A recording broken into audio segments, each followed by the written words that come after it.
pagtatago at magtawag pa ng aming kaluluwa. Gamitin po ang bawat isa sa aming Panginoon upang mag-akay ng mga kaluluwa at magaling po sa mga iglesia at pananampahan at gamit sa mas pagkakit sa oras ito ay hayag mo kasi pagpapang ito'y manawaan namin at magpapalakas sa amin. Kaya Ama, invite mga pulis sa samba sa iyong pangalan ng Jesus.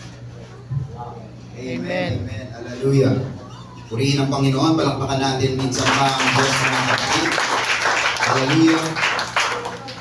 Bilang mga disciple ng Diyos mga kapatid, bago tayo magturo sa ibang tao, mag-share ng salita ng Diyos, we need knowing God. Kailangan kilalanin natin ang Diyos. Dahil napakahirap i-share ang salita ng Diyos na hindi mo kilala kung sino ang iyong sinishare. Hallelujah. Bilang mga disciple ng Diyos, hallelujah, ang totoo niyan mga kapatid, ang disciple, ito talaga ang tawag sa Christian. Ang Christian ay nanggaling sa mga taong mga unbeliever. Amen. Pumasok ang word ng Christian sa time ng Acts, mga kapatid. Ngunit nang tinawag ng Diyos ang mga disciple, hindi niya tinawag na Christian. Ang tawag niya ay mga disciple. Tayo po ay mga disipulo ng Panginoon. Pumasok ang Christian sa panahon, hallelujah, ng Acts at bumuhos ang banal na Espiritu ng Panginoon. Sabi rito sa ating notes, God desires for me to grow in my understanding of Him from birth until I receive Christ as my Savior. I form habits of worldly understanding. Now He wants to gradually transform my understanding of Him so that I increasingly view life from His perspective. A godly perspective produces godly behavior. It does not please God if I simply attempt to change my outward behavior without allowing Him to transform my inward thinking. Amen. If I want my relationship with God to grow, I need to make conscious choices to seek Him wholeheartedly. In much the same way that a marriage relationship need to be nurtured. To not hinder God's work in and through me, I need to maintain an open, honest, and teachable attitude toward Him. Since He alone really knows me, my role into willing allow Him to make the appropriate changes in my understanding. Jesus is the visible picture of God's character and the one who image will mold me as allowing me. And God desires for me to know Him intimately in a way that beyond mere knowledge about Him. Amen. Hallelujah. Yun pong nakasulat sa ating notes. Ito po ay aking binuod na lang mga kapatid dahil hindi naman tayo ganun kagaling sa English. Amen. Para mas maunawaan natin. Binuod ko na lang sa Tagalog. Nais ng Diyos na tayo'y lumago sa pangunawa. Amen. Tapikin mo ang iyong katabi, nais ng Diyos ikaw ay lumago. Amen. Nais ng Diyos lumago ang bawat isa. Gusto ng Diyos paunti-unti baguhin tayo ang ating mga pangunawa. Amen. Galing sa kasalanan, paunti-unti mga kapatid, binabago tayo ng Diyos. Ito yung gusto ng Panginoon. Ang makadiyos na pananaw. Ang makadiyos na pananaw ay nagbubunga ng makadiyos na pag-uugali. Kapag tayo ay makadiyos, mga kapatid, ang ating pananaw ay makadiyos. Laging ang Diyos ang nasa ating puso at isip. Ang ating kaisipan ay magbabago. Magiging makadiyos din. Sabi ng ating notes, hindi nakakalugod sa Diyos kung ang panlalabas na pag-uugali lang ang mababago. Amen? Hallelujah. Kundi mas nalulugod ang Diyos kung mababago ang ating panloob na kaisipan at ang ating puso, mga kapatid. Dahil ang labas, mga kapatid, dyan ay reflection lamang. Reflection ng ating kalooban. Kung malinis ang puso, mga kapatid, nagre-reflect yan kung ano ang yung sinasabi, kung ano ang yung ginagawa. Kung marumi ang kaisipan ng tao, nagre-reflect rin yan sa paggawa. Amen? Sa pagsasalita. Amen? Kung gusto nating lumago, sabi ng ating notes, ang ating relasyon sa Diyos, kailangan nating piliin na hanapin, hallelujah, siya ng ating buong puso. Kung nais mong lumago, hallelujah, at mas makilala pa ang Panginoon, pilitin nating hanapin siya. Sa paano pamamagitan, mga kapatid? Sa pamamagitan ng panalangin, pagbabasa ng salita ng Diyos, pagpupuri sa salita ng Diyos, at pakikinig, mga kapatid, ng salita ng Diyos. Upang hindi hadlangan ang pagkilos ng Diyos sa loob, kinakailangan nating panatilihin lagi tayong open-minded sa Word of God. Hallelujah. Praise God. Lagi tayong tapat sa salita ng Diyos. At meron tayong teachable attitude sa ating kalooban. Dahil si Jesus, siya yung larawan ng katangian ng Diyos na hindi nakikita. Tandaan natin, ang Diyos ay hindi nakikita. Hallelujah. Si Kristo, siya yung katangian ng Diyos na naghayag sa atin. Na kung saan ang larawan ng Diyos ay humuhubog. Si Kristo, siya yung inuhubog tayo ng Panginoon. Hallelujah.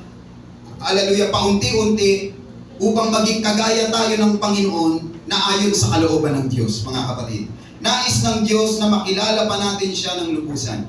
Hallelujah. Nais ng Panginoon na mas makilala pa natin siya. Hallelujah. Dahil the more na nakikilala mo siya, the more na may nababago sa atin, mga kapatid.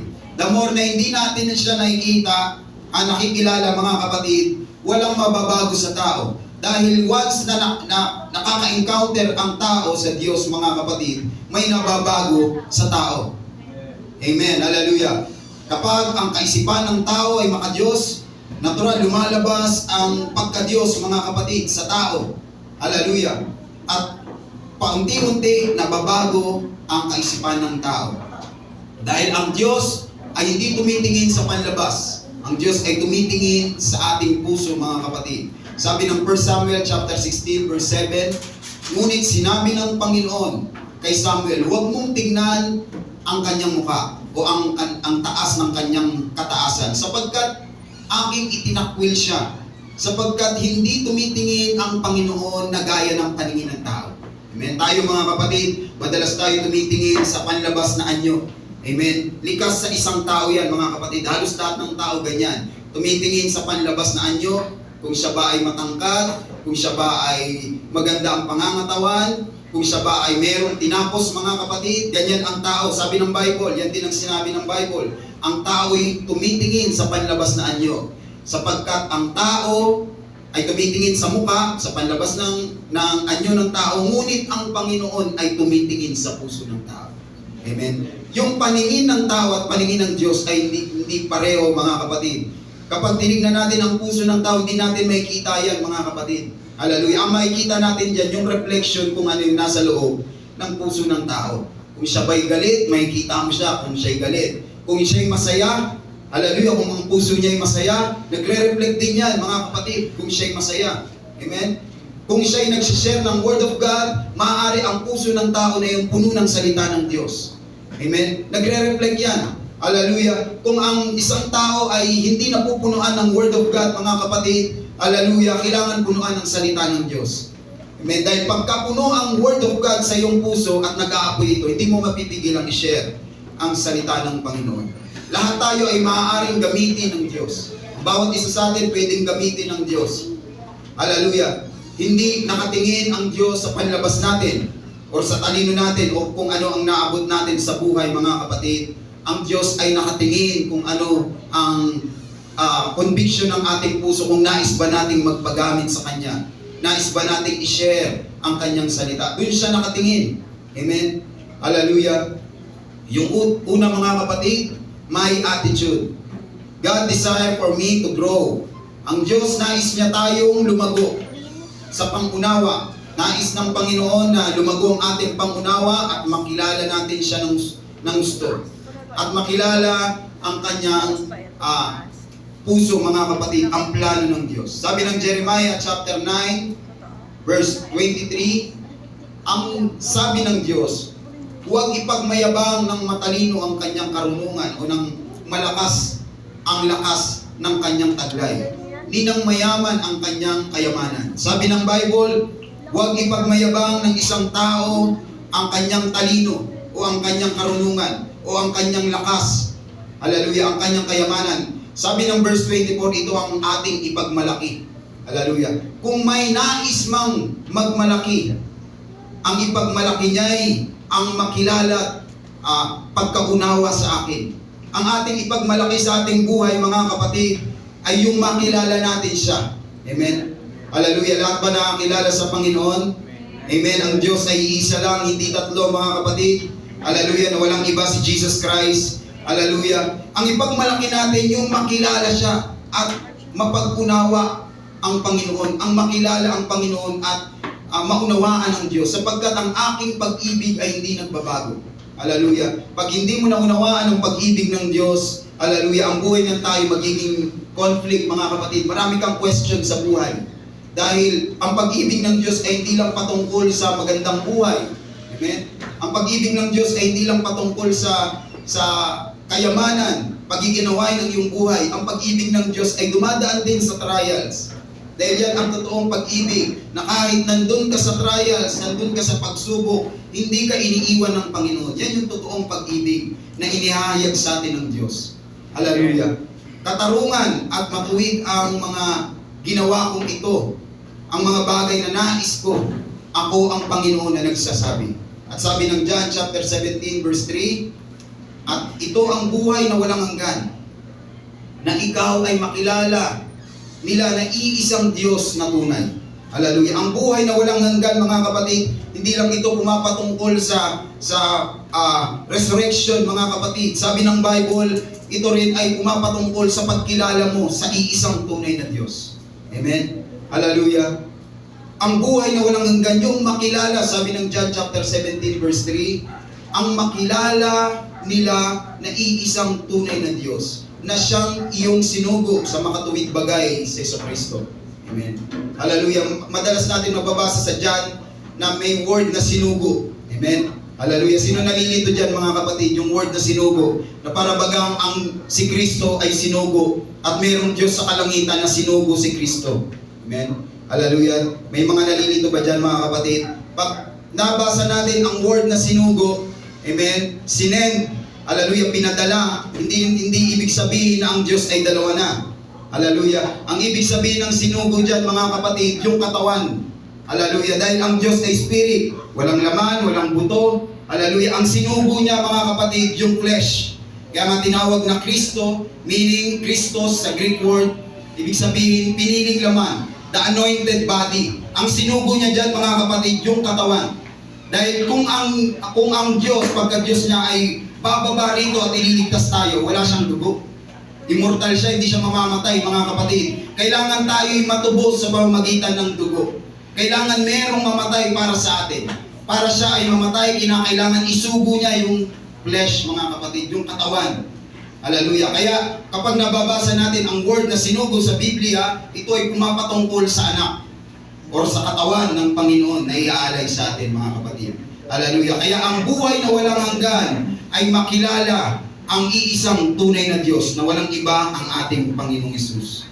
Amen. Hallelujah. Sa Romans chapter 8 verse 29, sapagkat sa mulat mulapay, alam na ng Diyos kung sino ang magiging Kanya, ang mga ito'y pinili niya upang maging tulad ng Kanyang anak. Hallelujah. Tayo'y pinili ng Diyos para maging kagaya ng Kanyang anak na walang iba ang Panginoong Hesus. Sa gayon, ang anak ang naging panganay sa lahat ng maraming magkakapatid. Amen? Hallelujah. Lahat tayo'y kinakailangan maging kagaya ni Kristo. Amen. Sabi mo sa iyong katabi, kinakailangan maging kagaya mo ang Panginoon. Amen.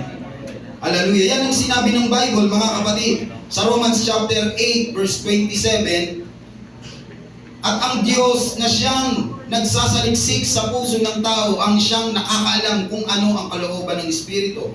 Sapagkat ang Espiritu ang namamagitan para sa mga hinirang ayon sa kalooban ng Diyos. Hanggat wala ang Panginoong Jesucristo sa ating buhay, walang mamamagitan sa atin sa galing ng Diyos. Amen. Sabi ng Romans chapter 8 verse 27, ang banal na Espiritu ng Panginoon na tumahan sa atin, siya yung mamamagitan. Hallelujah. Kaya walang maliligtas na hindi nakareceive ng banal na Espiritu ng Panginoon sa mga huling araw.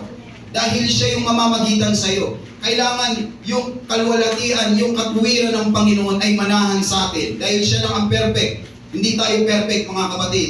Kapag siya'y nanahan at nagmanifest sa atin, ang nakikita na ng galit ng Diyos ay walang iba yung katawan ng Panginoon. Hallelujah. Napampalubag loob sa Diyos. Hallelujah. Praise God. Lahat tayo nais nating lumago. Hallelujah. At makilala ng gusto ang Panginoon. kung nais natin mag-share ng salita ng Diyos, kinakailangan ang Panginoon ay tumira sa atin dahil siya ang magsasalita sa atin. Hallelujah. Praise God. Napansin niyo ba kapag may mga taong nag-share ng Word of God at wala ang Panginoon, amen, wala ang Diyos sa kanilang buhay, nagsasalita sila ayon sa kanilang karunungan, hindi nyo nararamdaman ang presensya ng Panginoon. Hallelujah, na parang bagang patay ang gawain, mga kapatid, parang nagsasalita lang sa hangin. Pero iba yung mga taong puspos ng banal na Espiritu ng Panginoon, mga kapatid. Talagang mararamdaman mo may kakaiba talaga sa lugar na ito. Hallelujah, dahil yung nagsishare ng Word of God ay puspos ng banal na Espiritu ng Panginoon. At yung nagsishare ng salita ng Diyos, hindi na siya yung nagsasalita, kundi yung tumatahan na banal na Espiritu sa puso ng tao. Amen? Na para bagang napapasabi ka, ako yata yung pinaparinggan ito. Amen? Hallelujah. Hindi natin alam ang Diyos ang nagsasalita. Hallelujah, sa mga oras na yun. Praise God. Kaya napakainam bilang mga disipulo ng Panginoon, lagi tayong puspos ng banal na Espiritu ng Panginoon. Para kapag tayo'y nag-share ng salita ng Diyos, ang Panginoon ang nagsasalita. Amen. Hindi ang ating karunungan, mga kapatid. Hallelujah. Sabi ng 2 Corinthians chapter 3 verse 18, at ngayon, naalis na ang talukbong nagniningning sa ating mga mukha ang kalwalatian ng Panginoon. At ang kalwalatiang iyan ay nagmumula sa Panginoon, na siyang Espiritu, ang siyang magbabago sa atin mula sa isang antas ng kalwalatian hanggang sa tayo'y maging kalarawan niya. Amen. Hallelujah. Yan yung sinasabi natin kanina, na magiging kagaya tayo, na magiging kalarawan niya tayo, mga kapatid. Hallelujah. Na walang iba ang Panginoong Yesus. Kahit sa pagliligtas, mga kapatid, ang pagpupuri at pagsamba ay sa Kanya pa rin. Hallelujah. Praise God. Dahil siya ang kikilos sa ating buhay para tayo ay maligtas. Ano lang ang kinakailangan natin, mga kapatid? Kailangan ng ating puso ay laging magpasubmit sa salita ng Panginoon. Magpasubmit sa banal na Espiritu ng Panginoon. Magpakumbaba sa harapan ng Panginoon. At siya ang bahala sa atin, mga kapatid. Hallelujah. Kahit sa ating mga buhay, kahit sa ating mga pagsubok, hallelujah, kailangan natin magpakumbaba sa harapan ng Panginoon. At siya ang kikilos sa ating mga buhay, mga kapatid, sa mga pagsubok na ating pinagdadaanan. Hallelujah. Sabi rito, upang tayo'y lumago, kailangan natin laging aktibo. Hallelujah. At pinagpapatuloy ang isang mas malapit na relasyon sa harapan ng Panginoon. Kailangan ang buhay Kristiyano, mga kapatid, hallelujah, ay laging aktibo. Hallelujah. Sabihin natin active. Hallelujah. Sa Psalms chapter 63 verse 1, sabi rito ni Haring David, nang siya'y nasa ilan ng Juda, O Diyos, sabi ni Haring David, ikaw ay aking Diyos, na lagi kong hinahanap. Ang uhaw kong kaluluway, tanging ikaw ang hangad. Para akong tuyong lupa na tubig ang siyang lunas, mga kapatid. Hallelujah. Kaya si Haring David ay laging active sa presensya ng Diyos, mga kapatid, sapagkat si Haring David ay laging uhaw. Hallelujah. Laging uhaw sa presensya ng Panginoon. Sabi niya, ang aking kaluluwa, O Diyos, ay uhaw sa iyong presensya. Magiging active ka kapag lagi kang uhaw, pag lagi kang gutom sa kanyang salita, mga kapatid. Hallelujah. Sabi ng Matthew chapter 7 verse 7, humingi kayo at kayo'y bibigyan. Humanap kayo at kayo'y makakatagpo. Kumatok kayo at kayo'y pagbubuksan. Verse 8, sapagkat ang bawat humihingi ay tatanggap, ang bawat umahanap ay makakatagpo, ang bawat kumakatok ay pagbubuksan. Amen. Ito'y parte ng pagiging Kristiyanong aktibo. Hallelujah. Praise God. Tanungin mo ang iyong katabi, aktibo ka ba? Hallelujah. Ang parte ng pagiging Kristiyano ay Kristiyanong active. Hallelujah. Aktibo. Kailangan bilang active, mga kapatid, lagi kang nagpe-pray. Hallelujah. Lagi kang nagpupuri sa Panginoon. Lagi kang nagbabasa ng salita ng Panginoon. Hallelujah. Kaya sinabi rito, ang humingi, meaning mga kapatid, ito yung mga humihingi, ito yung mga nagpe-pray sa Panginoon. Laging active at laging naghahanap. Sabi ng Bible, ang naghahanap ay makakasumpong. Laging naghahanap ng presensya ng Panginoon. Hallelujah. Ang question, mga kapatid, paano ba hanapin ang presensya ng Diyos, mga kapatid? lagi niyong gagawin ito mga kapatid. Lahat ng nangyayari sa iyong buhay, hallelujah, may plano ang Panginoon. Hallelujah. At kapag may plano ang Diyos, doon yung pag-aralan, bakit nangyayari sa akin ito? Hallelujah. At kapag nangyari sa iyo, mga kapatid, hallelujah, ipapakita ng Panginoon, bakit mo naranasan ang bagay na yun? Hallelujah. Para pala sa ikalalakas natin, mga kapatid, hallelujah, para sa ika-aayos ng ating spiritual life.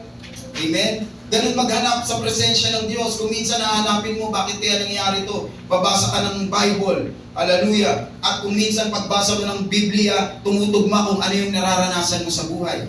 Amen. Hallelujah. Ang paghahanap sa presensya ng Diyos ay sa pamamagitan din ng panalangin. Kapag ikaw ay nananalangin, nararamdaman mo ang presensya ng Diyos. Hallelujah. Ang paghahanap sa presensya ng Diyos ay sa pamamagitan din ng pagpupuri at pagsamba.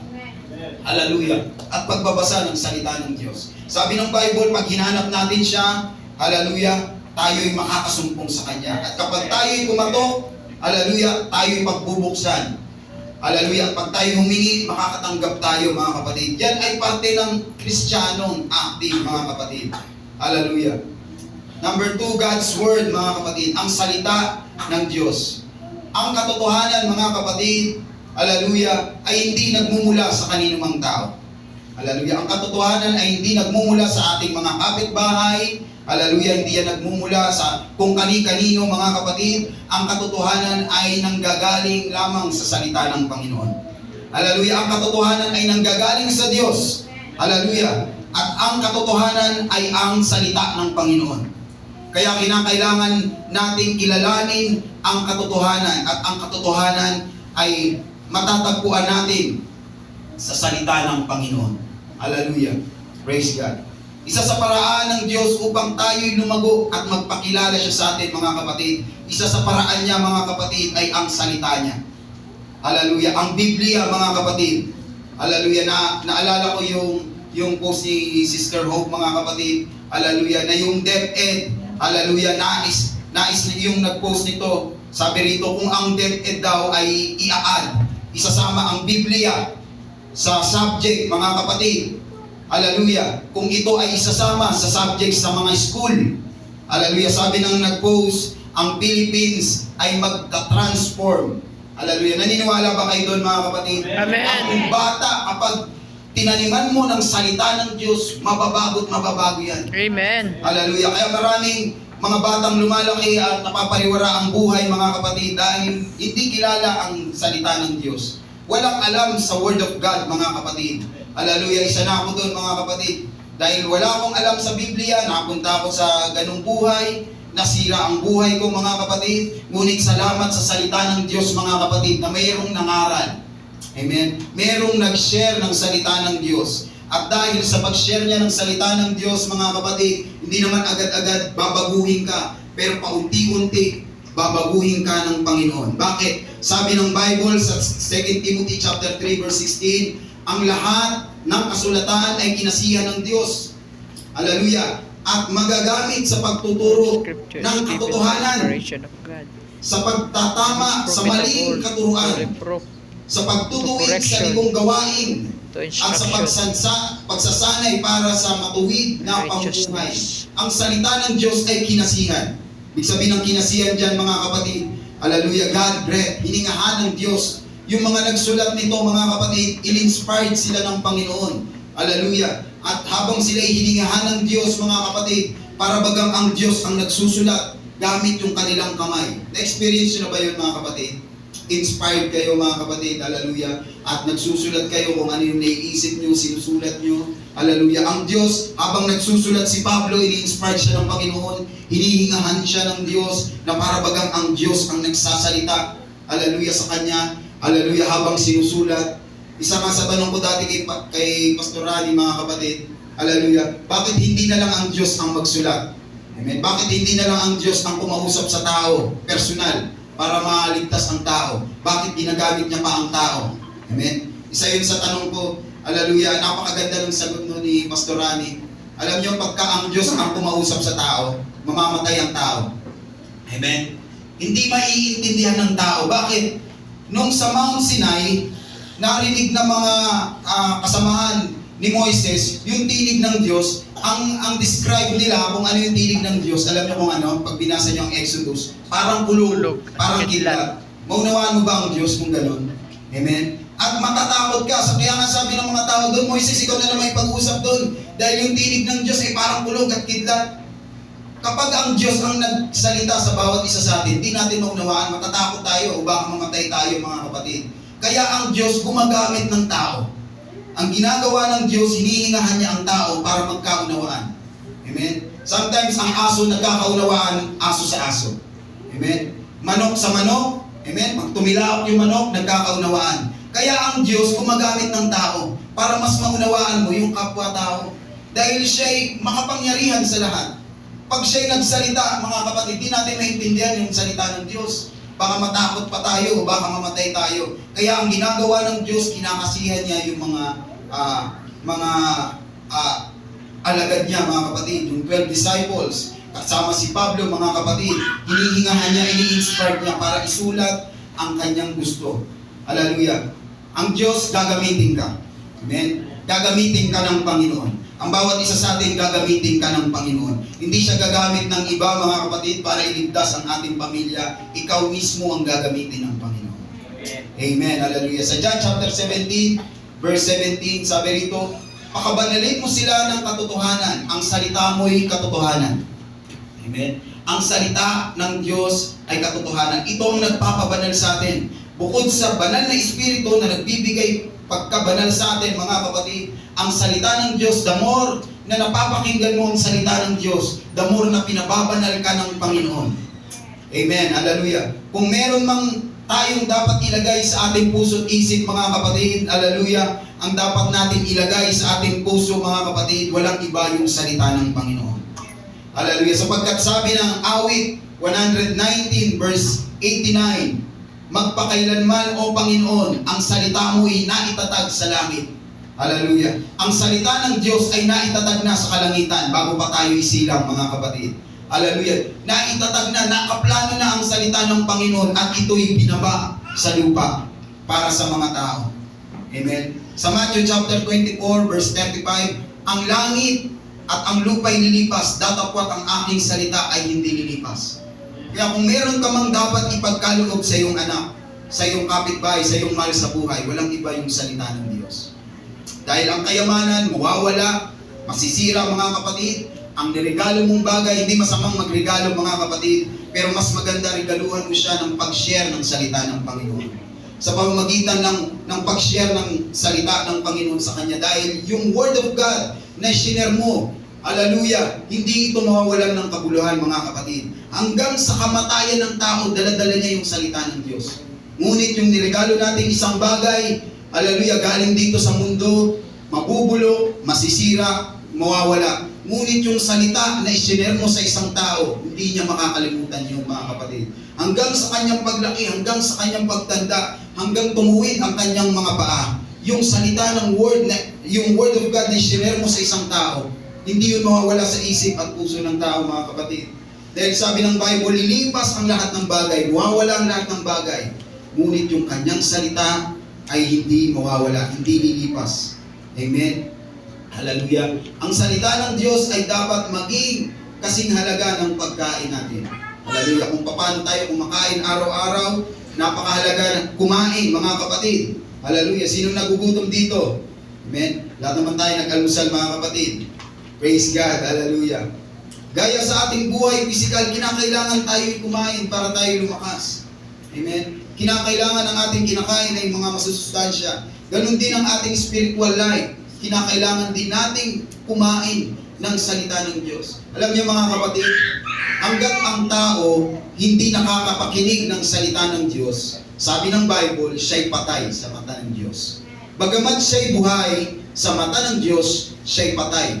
Hallelujah. Kaya nga, sumasakto ang salita ng Diyos dito. Sabi ng Bible, datapwat siya'y sumagot at sinabi, nasusulat hindi lang sa tinapay na bubuhay ang tao, kundi sa bawat salitang lumalabas sa bibig ng Diyos. Alam niyo kung bakit hindi sila naghahanap, hallelujah, ng salita ng Diyos? Dahil hindi pa active ang kanilang spiritual life. Hindi pa buhay ang kanilang spiritual life. Hallelujah. Wala pang kumakain. Kaya nga, sabi ng Bible, bagamat sila'y buhay, sila ay patay sa mata ng Panginoon. Amen. Hallelujah. Sila'y patay sa mata ng Diyos. Kaya, mga kapatid, hallelujah.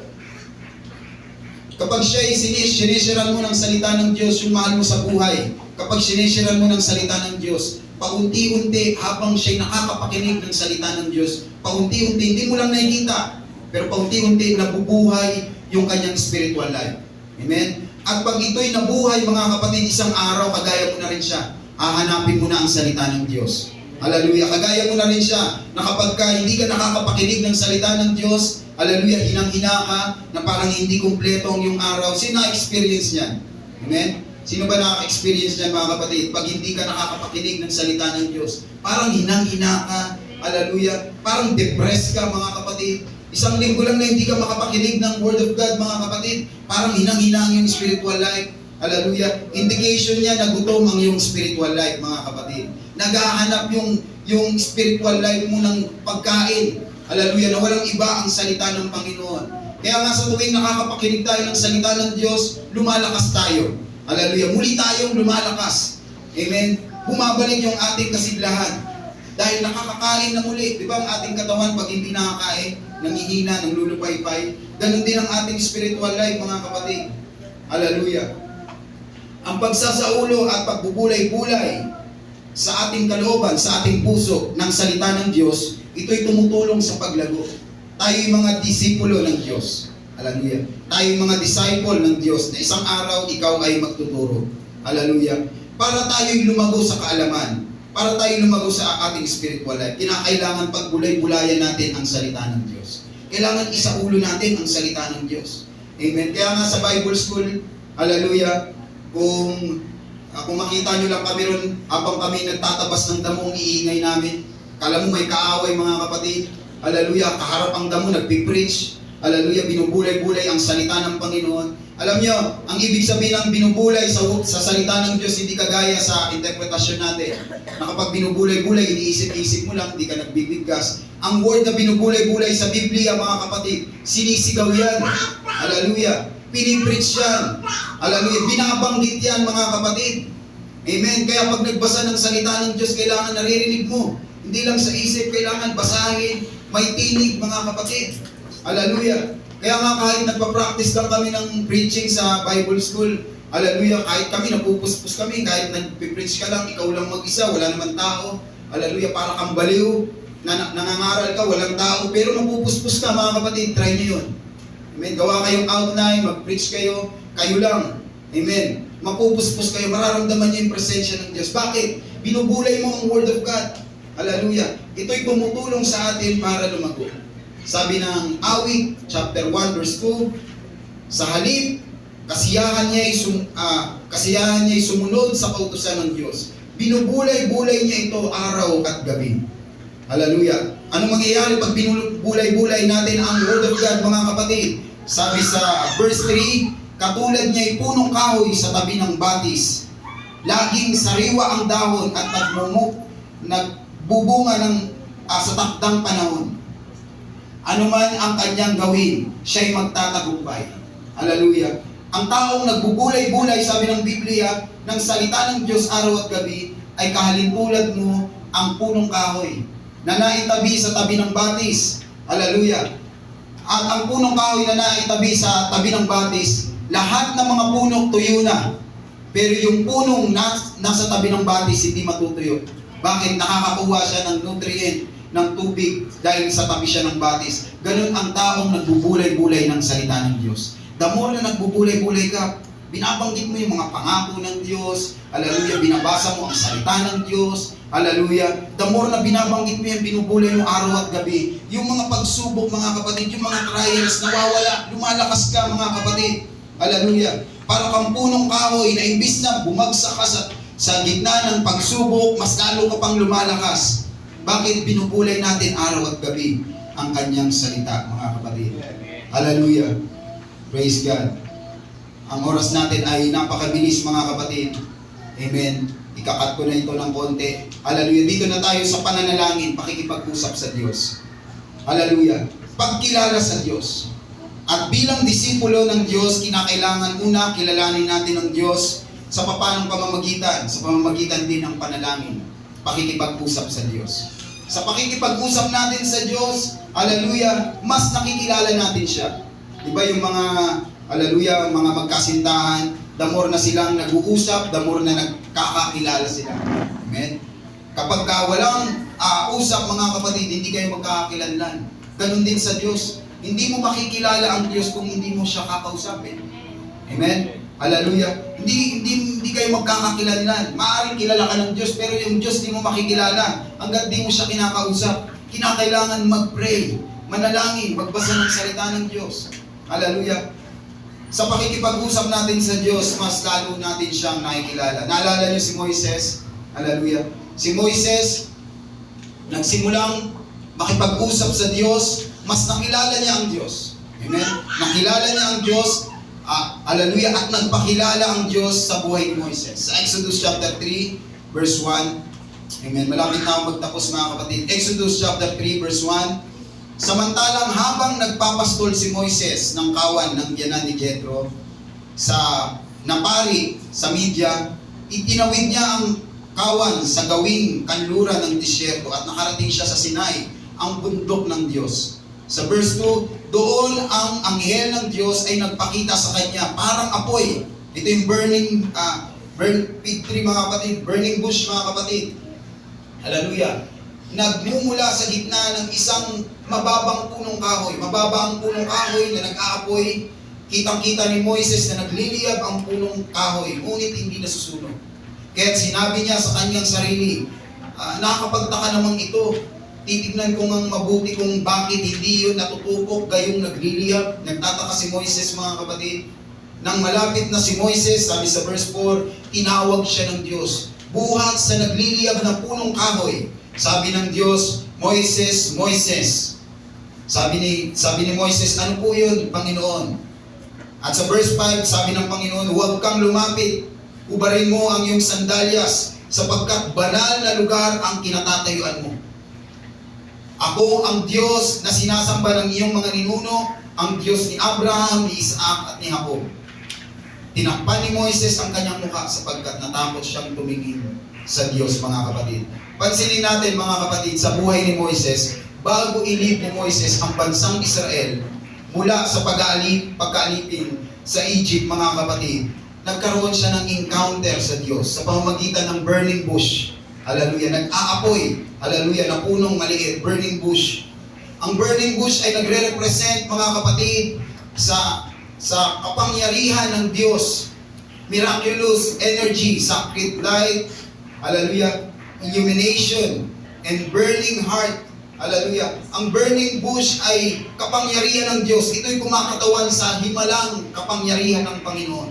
Hallelujah. Na kapag ang tao'y nakakapag-usap sa Diyos, hallelujah, dahil ang Diyos ay nag-aapoy, hallelujah, nahahawa yung kausap ng Diyos. Kunwari ikaw ang kausap ng Diyos, yung apoy ng Diyos, dahil sabi ng Bible, ang Diyos ay Diyos na mamumugnaw mga kapatid. Yung apoy ng Diyos ay naililipat sa iyo. Kaya mas lumalago ka, nag-aapoy ka mga kapatid.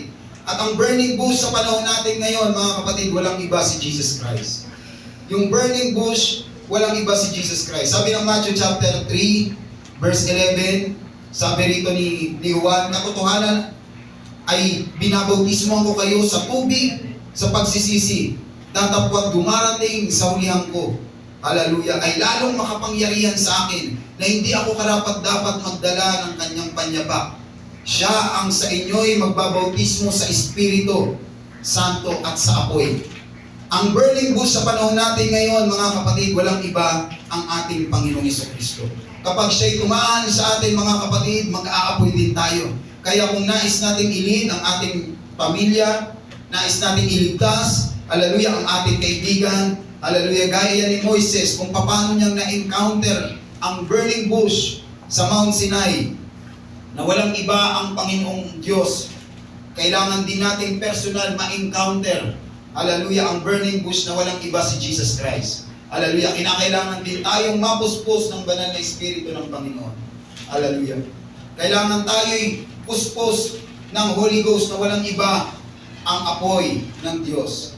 Hallelujah. Sabi ng Acts chapter 1 verse 8, "But ye shall receive power after that the Holy Ghost is come upon you, and ye shall witnesses unto me both in Jerusalem and Judea and all Samaria and all uttermost part of the earth." Hallelujah. Yung power dito mga kapatid sa Greek word, ang power dito ay dunamis. Hallelujah. Nang ibig sabihin, dynamite, power, potential, ability. Pansinin niyo mga kapatid, yung mga taong hindi pa napupuspos ng Holy Spirit, hiyang-hiya mga kapatid. Hallelujah. Nahihiyang mag-share ng salita ng Diyos dahil yung banal na Espiritu, power yan mga kapatid. Sa Greek yan po ay dynamite. Kapag pumasok ang banal na Espiritu ng Panginoon, parang dinamita ito sa ating kalooban, hindi mo mapipigil i-share ang salita ng Panginoon. Nag-uumapoy sa iyo ito mga kapatid. Hallelujah. Hindi mo mapipigilang sabihin ang salita ng Diyos. Amen. Kaya yung mga taong, hallelujah, madalas sa mga taong nahihiya mag-share ng salita ng Diyos mga kapatid. Hallelujah. Dahil sabi ng Bible, pagkatapos natin ma-receive ang banal na Espiritu, magiging witness ka. Amen? Yan yung katunayan na na-receive mo ang banal na Espiritu. Magiging saksi ka, mga kapatid. Magiging saksi tayo sa Jerusalem, sa Judea, Samaria, mga kapatid. Kaya kung tayo may nangihina ang ating kalooban, magpakapuspos sa banal na Espiritu ng Panginoon. Hallelujah. Tanggapin ang banal na Espiritu sa ating buhay, mga kapatid. Hallelujah. Kailangan magkaroon rin tayo ng encounter sa harapan ng Panginoon para mas lalo natin siyang makilala. Hallelujah. Kung nais nating lumago at maging disipulo ng Diyos, makapag-share ng salita ng Diyos, kinakailangan manatili ang banal na Espiritu na nag-uumapoy sa ating mga puso.